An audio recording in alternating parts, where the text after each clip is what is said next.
Hello and welcome to Blockchain A Gaming World, episode 184.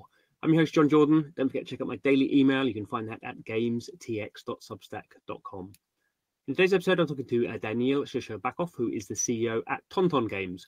Yes, so this podcast is another example of my education around Telegram and what's going on that platform. So TonTon Games is a fairly new publisher that's been set up. Daniil has experience of being a tech entrepreneur, and now he's getting into games. So obviously he sees Telegram as a massive opportunity equivalent to the app stores or Facebook gaming back in the day. So we talk about why he thinks that's the case, and we go into a bit of detail on the first sort of big game they've launched, which is called Drift Party, which is a sort of match 2 game. It's a racing themed game, but why he's not releasing a token in there. Instead, there's going to be some NFT skins, and they're going to be used to take players sort of through to another experience, a drag racing experience. So basically using a sort of fairly simple sort of merge game to take people through into a more engaging product that's coming along the line. TonTon Games, as I say, is a publisher. It's going to have 10 or so, probably more than 10 games out by the end of 2025. So we talk a bit about what they're looking for in the games they're publishing. And more generally, we talk about Telegram as a platform and Ton as a blockchain, and how those two things are sort of synergenic. Maybe some also of the sort of problems and some of the challenges around that platform, particularly for a publisher. That we talk about the lack of sort of ad networks and what TonTon's looking to do around that sort of thing. So I hope you enjoy the podcast. I certainly learned a lot from it. Don't forget, every week we're putting out new episodes, so do subscribe, don't miss out. But on with the show. Hello everyone, and welcome to the show. Very pleased I have Daniil today from TonTon Games. How's it going? Fine, can't complain. It's sunny here in Cambridge, so every time that it is sunny, I'm like, positively buzzing.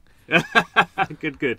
So we're going to obviously talk about Telegram and Ton today, as the name suggests. TonTon Games is all about Telegram and Ton, and I guess this is sort of one in a sort of ongoing series. So I've spoken to a few people in the last couple of weeks about what they've been doing on Telegram, and I guess I would say I am to a degree sort of skeptical. So I think we'll have an interesting sort of debate, because obviously you're not. But before we get into that, let's hold our horses. Can you give us a bit of background into what you've been up to in your career thus far?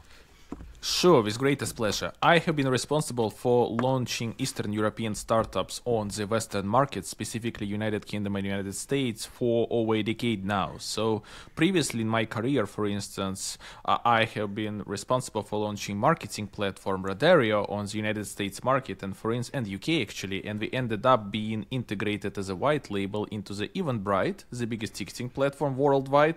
And amongst our clients, for instance, we had Leicester Riders, the basketball team from Leicester, UK, and among many others. And actually in 2021, I moved to UK because I got admitted into the University of Cambridge Judge Business School for the MBA program, with the intention to get more knowledge how to transform from, say, top performing individual contributor to a venture builder who is able not just to start startups, but also to turn them into the sustainable enterprises, because this is two different things, very honestly.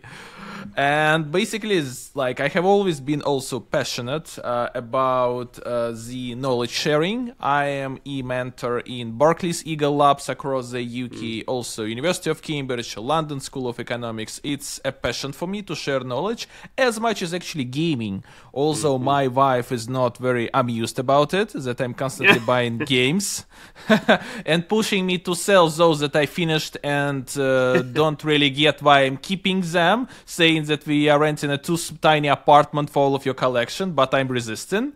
And basically for me, TonTon Games, being a publisher of games on Telegram, is actually a perfect blend of what I love in my spare time. Helping others to make their business better and to make their business thrive, and also gaming as it is. And I know you most likely have a lot of questions regarding the current state of gaming, but the beauty of it, nothing is fixed in stone. So the industry going to develop, and hopefully, with the help of TonTon Games as well, we'll soon have great major titles on Telegram, not just click-to-earn mechanics. Yes, good. Oh, so we covered a few things that we're going to get into, I think. So good. So it's a good background. You're someone who's really into sort of entrepreneurship and startups. But I think I'm right. This is your first games company. So why you said you're passionate about games? It's something you sort of enjoy in your spare time. But it's it's a bit different. I might be passionate about, I don't know, gardening or something, but it doesn't mean I want to start a gardening company. So how did that was that sort of a fairly simple transition in your head that you wanted to go into games, or was that something you sort of thought about more with your sort of startup head and thought, this looks like an opportunity? As they say, it takes around 10 to 20 years for an overnight success. So Yeah. let's put it in the way that it was an aha moment for me. Obviously, being 32 right now in 2024, I was too young to take part in the App Store revolution in 2008. I was actually still in school. Yeah. And the same perfectly applies to the social games revolution on Facebook. And obviously, what WeChat is also like far from me, or Kakao. This is an Asian market which I don't have any skill set actually or knowledge, and I don't speak Chinese or Korean, for instance. Yeah. So for me, when this opportunity presented itself, when I saw that this is the beginning of a new, potentially big market, and I have all of the knowledge and actually a ton of failures, so it's not even knowledge that is as important, but a notion of what not to do at the beginning of a business, actually. Yeah. I also have some sort of a network of great friends who was in gaming, for instance, including people from Cambridge, and also who actually have been in the game development industry for ages, doing a ton of games. So I just felt that it is the right time to take a shot. So I don't want to say that it was planned a long time ahead. I joined, let's say, Cambridge and stuff. No, it is not. But I believe this is the first opportunity which I consciously pursue, which I genuinely believe that there might be really something great into it. So it's interesting that you sort of place the opportunity with Telegram and gaming as looking back at sort of the rise of the app stores and the rise of social gaming, which clearly were very seismic. I mean, mobile gaming doubled the size of the overall games industry. So what is it that you think Telegram as a platform is offering? Because you sort of mentioned a little bit in your sort of earlier discussion that at the moment a lot of the games are sort of clickers, sort of play to airdrop, fairly lightweight. And maybe that's enough, but it sounds like you think there's a direction to go somewhat deeper. So you're absolutely right, and this is spot on. I very openly admit that currently the reason why most of the people, the majority, is spending time playing, let's say, gamified Web3 experiences is not because they do really enjoy, let's say, tapping on, let's say, a screen. Yeah. But because this is some sort of a gambling in a way that they would like to invest their time, or let's say a few dollars or hundreds of dollars, it depends on the size of the pocket, with the anticipation to receive more. And this is obviously not the right intention for gaming. But for me, the way I'm looking to it, let's say Telegram, as they claim, will soon surpass the 1 billion monthly active user mark, which is enormous. And I believe all of us admit that a tiny fraction of those are the people who are playing, let's say, games, like gamified Web3 experiences on Telegram. So this is a very niche audience, and there is a enormous opportunity to grow, and the market will grow with it. So because if we think even from the UX UI standpoint, there is no button in a Telegram interface to play games. You have to really know why do you want to do it if you would like to play games on Telegram. This is some sort of a bell curve of, let's say, early adopters, early followers, mass followers, and so on. And I believe we are just at the beginning, and I don't consider this, let's say, a defining moment as of, okay, from now on Telegram would be notorious for only tap to earn clickers, like, all of this shady schemes that some of those tokens try to do. I don't think so. I genuinely believe that when the mass audience who really doesn't care about all of these monetary incentives would find a button in an interface, they would be genuinely keen to try. Then the rest is obviously in the hands of the developers. But this is some sort of an investment thesis for TonTon Games, that we are not after short-term reward. Let's put it this way. We are more after long-term incentive of creating worth playing experiences, and as I call it, that are both interesting for Web 2 and Web 3 audiences. I made up the term Web 2.5. It's when Web 3 components is utilized to make the game more interesting other than to release a token. And I will give you a real life example to explain a bit better my point. So one of our flagship games, DRFT, which is a Merge 2 game, soon will have an NFT collection. And in order to get those NFTs, you need to exchange so-called tickets that you earn while playing DRFT on your Telegram app. And later, and these NFTs are car skins, basically. And later, we are going to launch another game in which you can use your NFTs that you bought in the mid of it to basically style your car and join the drag racing simulator. So obviously, iteration after iteration, the games become more and more complicated. And let's say more and more games than just a way to distribute the token. And this is what we personally anticipate, and very, like, I don't want to say that, let's say, that I'm very sure, but I'm genuinely believe that this is inevitable as the market matures. So maybe good to go a little bit into some of the products. I mean, I have to admit, we'll talk about a few of the other ones, but the first one you launched was Drift Party, which, as you say, is sort of like a merge game where you're merging cars and you're earning like an in-game sort of gold, and you're using that gold to sort of level up, and I mean, it sort of takes the same idea as Catizen, which may be a game people have played, and you sort of it's sort of very sort of tactile, and it's like an idle game, so you're always coming back to it, and there's always sort of stuff to do. But I guess it at the moment, that sort of basic gameplay for all those games, as you sort of suggested, is people might play them for a couple of days, but it's very hard to have a long-term engagement loop into that. But you're not going to put tokens into that in terms of crypto tokens. You're going to have tickets, which then are going to go to skins, NFT skins, and then that's going to allow people to go to another game which isn't out yet, which is like a drag racing game. So it'll be a totally different sort of gameplay. So you're sort of using it as a sort of a pathway through.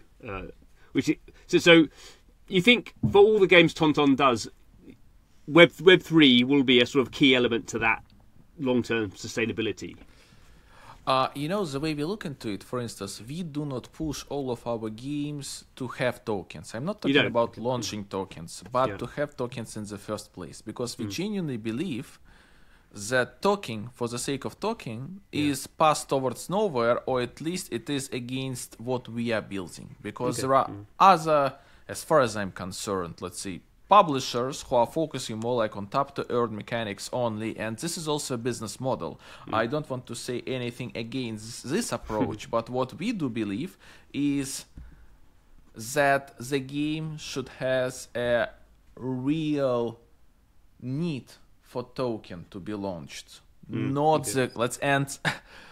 many cases, it is unfortunately now, and this is why sometimes it feels that Telegram has this reputation because of the greed, and we are trying to put all that we have on the table and step by step shift this towards more real games, more genuine experience, and I believe better created stories. Because the things that we notice right now on the market, that those people that got their money, for instance, out of TGE of Notcoin or Catizen, for instance, a few £1,000 or a few £100, they now select new projects where they spend a couple of hundreds or like a few dozens of pounds and just wait to see. Because I even read an article where the person basically had 3 different strategies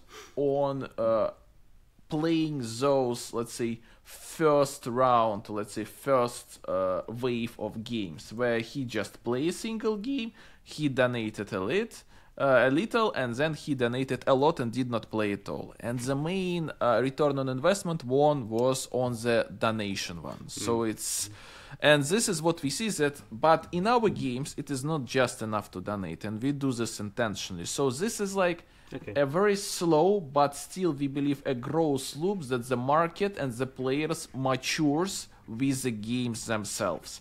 And to be very honest with you, the way I'm looking into it, you know, it's like ICO market in 2017, or for instance, a dot-com crisis in the early 2000s. There would be a crisis, and then the companies that really makes a difference, like in 2000s, Google, for instance, on Amazon, will survive and will lead the market.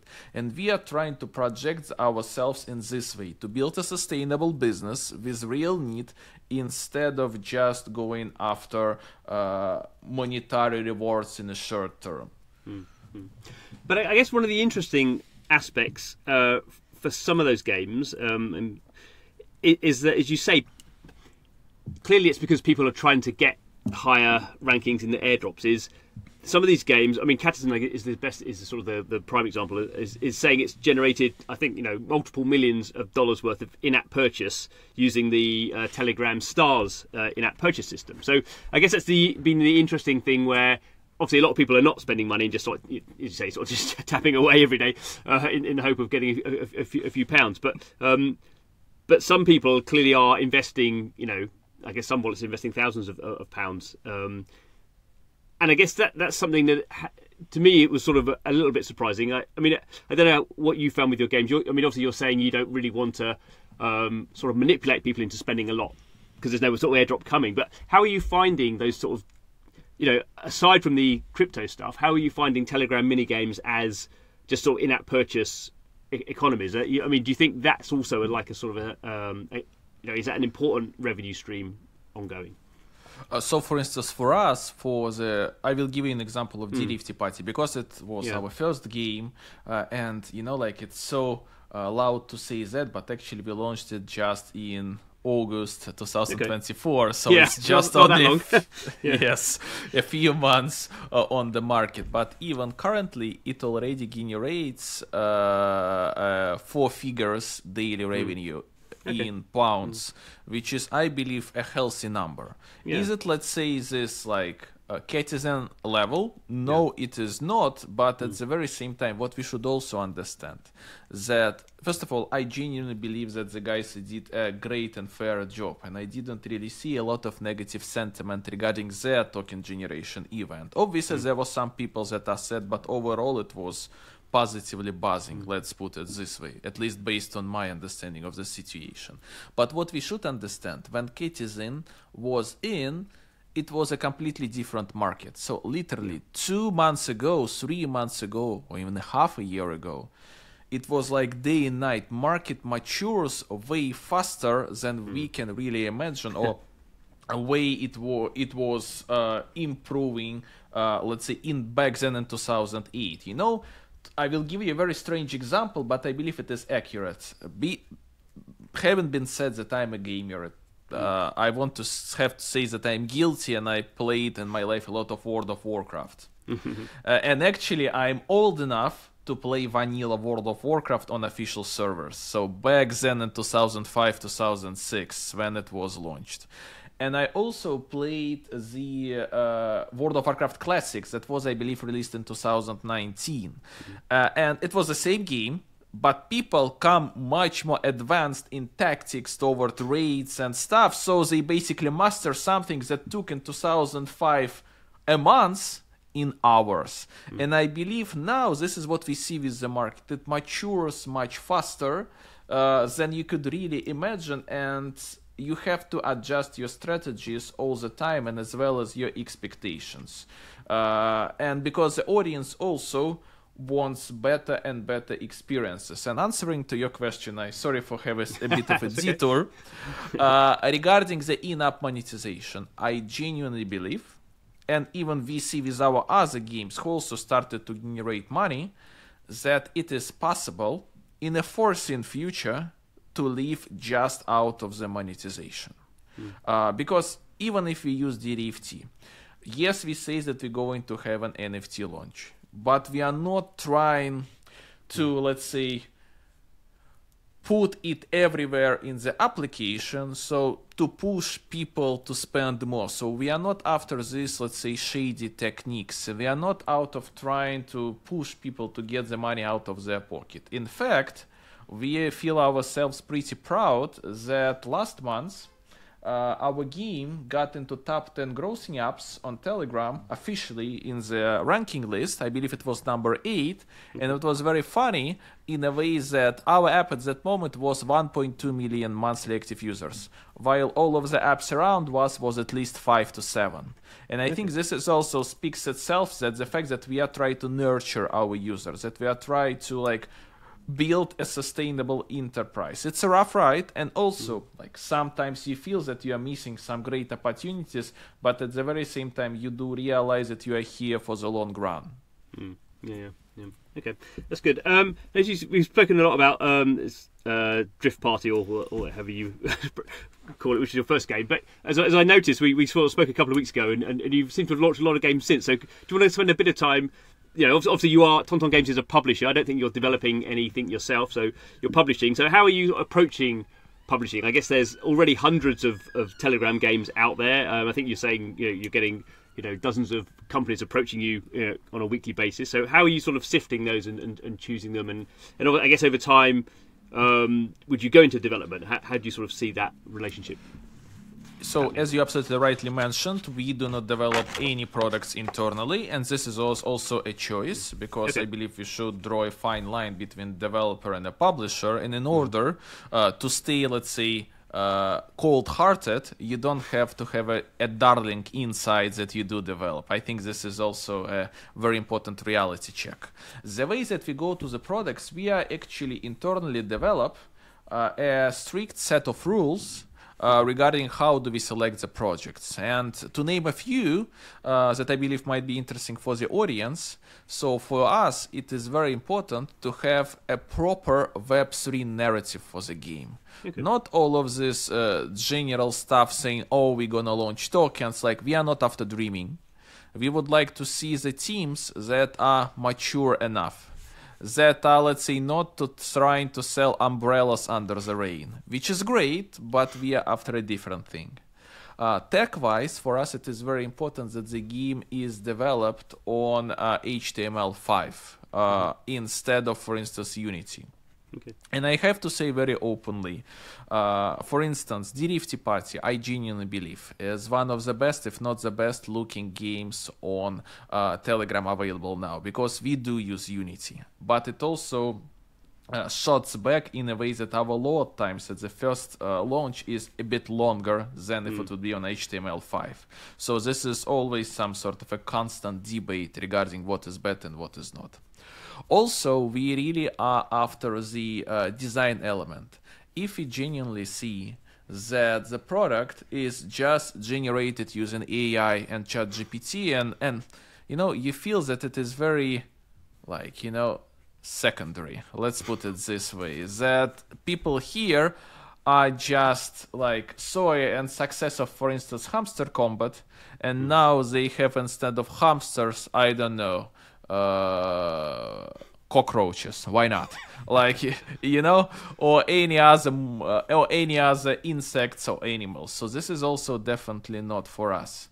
And also, what for us also is important, so the announcements that you see on our Twitter account and Telegram account are, let's say, not the games that we, let's say, signed yesterday. For us, it is very important to try to work with the team at least for months, and to hear how do they react to our feedback, because the support that we provide, it's not just let's say with the traffic and with the user acquisition, but what's more important, because our team consists of industry veterans from gaming, we help them with game mechanics, with core game loop, and I believe this is what makes us stand out the most. Also with security, which I believe is also kind of important. So those things that basically, if you do care about those, means that you are here also for the long run of the market. And I think this is what we do care a lot. And overall, that kind of approach basically allows us to reject easily up to 95% of games that are reaching out to us. And I'm not even mentioning that at least few times a day we receive an email saying that, hey, I have a game idea. And let's say, imagine whatever PvP with hedgehogs, and this is it. This is period. There is no other context in the email, so we are filtering it out right away. And speaking of the genres that we are currently looking at and the way we think about it, I think it has a resemblance in the next DRFT game of drag racing. We genuinely do believe that the next thing, that the currency that you earn within the game, there should be a way for you to spend it and enjoy it. So we genuinely believe that PvP-like games like Tower Defense or Mafia Wars are definitely would be in the next circle quite popular, and we already have those in the portfolio.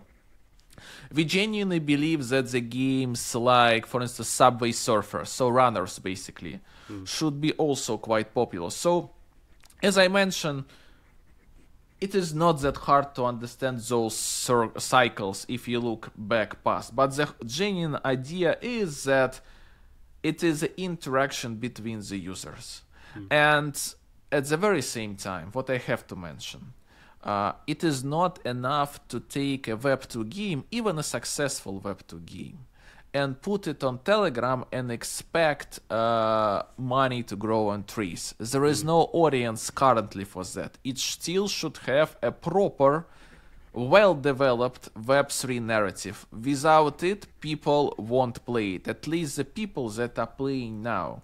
Because overall, the market, I see it as, let's say, a weight. And currently, the amount of the Web3 audience is overweight the amount of, let's say, casual or super casual players. But over time, and it might happen literally in months, if not weeks, this ratio will start to change. And at the end of the day, due to the wide adoption of Telegram worldwide, Web3 audience won't be seen as a main audience of Telegram, just because it's a teeny tiny fraction of a total audience.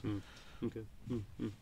And in terms of, I mean, there's sort of two parts to this question. So I'm interested in sort of the developers who are approaching you and the people playing the games. Are there specific sort of geographies that they are coming from, or is it pretty much what you'd expect? So most of our developers, they are actually located either, for instance, in Central Europe, in Western Europe, or, for instance, in the countries from the Asia, like Azerbaijan, or, for instance, Kazakhstan. So this is, I think, our natural focus is the companies from the Europe and Asia, especially Asia, where they are able to speak Russian, and we can communicate with them on the same language. If they are willing to communicate on that language, of course, we can switch to English if needed, because this is where we naturally understand the market itself much better. Because, let's be real, it is impossible to compete on Chinese market not knowing the nuance, specifics, and the culture differences. And I'm, let's say, old enough to admit that, so we don't have this over ambitions without realizing what's coming with those. So for us, it is naturally like European continent and Central Asia. And in terms of, you know, as a publisher, you've spoken a bit about your rules, sort of what, you know, the sort of games you're looking for. But I guess one of the other things that are key for a publisher, and you have it mentioned already, is sort of you know, you have I assume some sort of user acquisition marketing sort of strategy. So how is that working on Telegram? I've literally no idea. I mean, I don't know. Does Telegram sort of have a good network for doing that, or are you very much sort of working out? I mean, is that one of the things you bring as a publisher, that you're working out how to do this sort of for the first time at scale for games? Well, it's, I believe, a really great question, and sometimes I feel myself like a jack of all trades, to be very honest with you. So because market is developing so fast, there is very little good quality marketing instruments currently available to bring traffic. So to like draw you a picture, imagine that you come to us and would like to publish your game, you pass through the filters, you are satisfied with us because it is as important as we are satisfied with you, and we are ready to bring some traffic. So the first options that we have is so-called traffic from tasks. So all of those big applications, they have a task board where for money they will add a task, let's say, to play this game, external game, and this will bring you users. I'm very even happy to share with you the current pricing structures for that kind of thing. So currently you are able to get users in between 1 to, I believe, 5-6 cents into your app. A unique users, I'm saying. But at the very same time, we shouldn't forget that the motivation of those users is very different. They would like to get a currency or some sort of advancement in the original game, not in yours. But this is one avenue. And this is obviously not automated. There are no exchanges for that. You are manually agree with application by application building those relationships.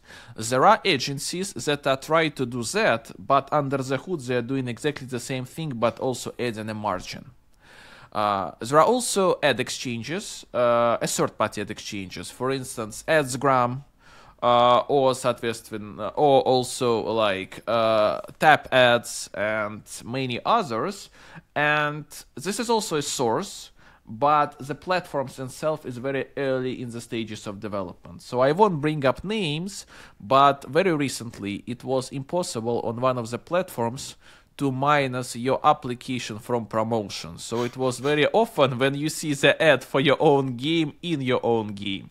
And this is because they just don't have the feature, because this product is as old as, let's say, DRFT itself, 2 months.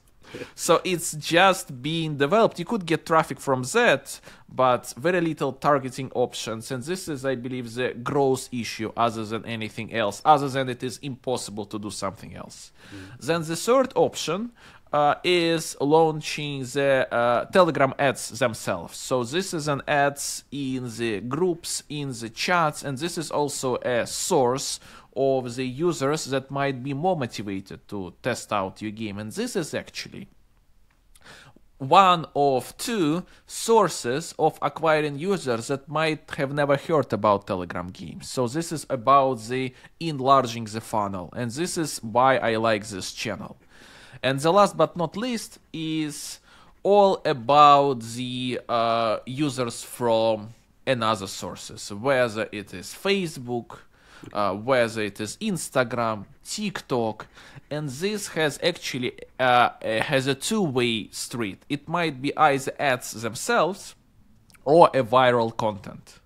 So, like, working with influence marketers and stuff. So, in its core, launching Telegram game is not very different from launching a mobile app or social game, because you're going to use more or less the same channels and tools, but simply a lot of the tools are not that well developed because they was been recently created. But in a nutshell, that's it. You take a game, you're trying to understand what kind of audience is in its core, you're running experiments, you are losing money, you are then basically finding the right channel, and the rest is a history. And I know it's so easy to say that, but inside it's basically war and peace all the time. Funny, you cite a very, very long work for what is a very sort of short attention span platform at the moment, at least. That's a good contrast. So we're sort of finishing up now.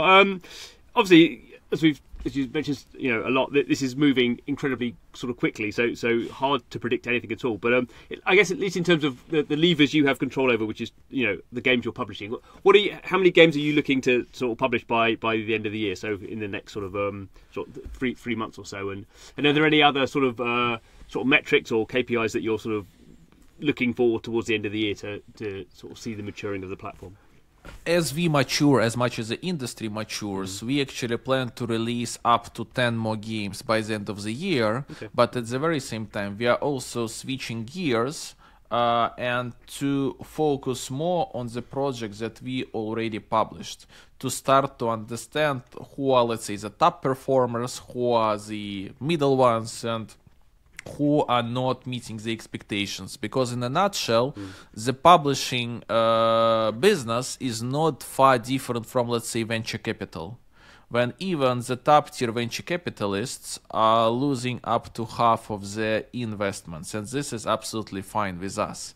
And also we are right now, and this is also another downside of the current market, we basically redeveloped the analytics platform based on Google Looker Studio, but still there is like no out-of-the-box solution for analytics. So we are right now start to meticulously, like never before, check the metrics, lifetime value, the retention rate on the first 30 day. So we are getting very deep into the data, because this is the time to get deep into the data. We already have our first experiences, failures, so we have enough in order to make with each, I even say week, because market is developing so fast, more and more data driven in our decisions, whether it is marketing, whether it is publishing, whether it is user acquisition.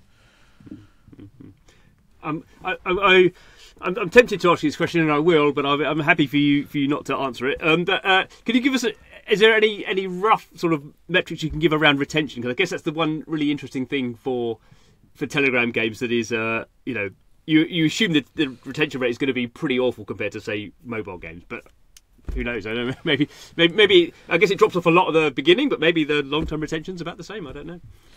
So this is what I would answer to you.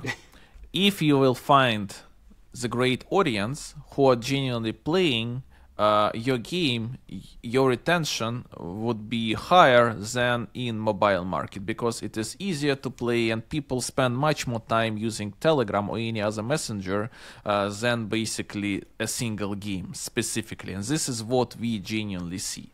If we are talking about just Web3 enthusiasts after getting something in return, it's spot on, I have to admit it, the retention rates are very poor, and this is basically the chicken and egg problem, how to effectively and quite fast find the audience that would really enjoy your game, perhaps for a monetary reward at the end, but it's not their sole motivator. And this is why we are getting so deep and building our internal analytics platform in order to be able to segment, to be able to compare the audiences in a nutshell, and running as much marketing experiments as possible, even creative ones. So for instance, I will give you a sneak peek right now. We are in talks with a few car websites to try to promote DRFT there.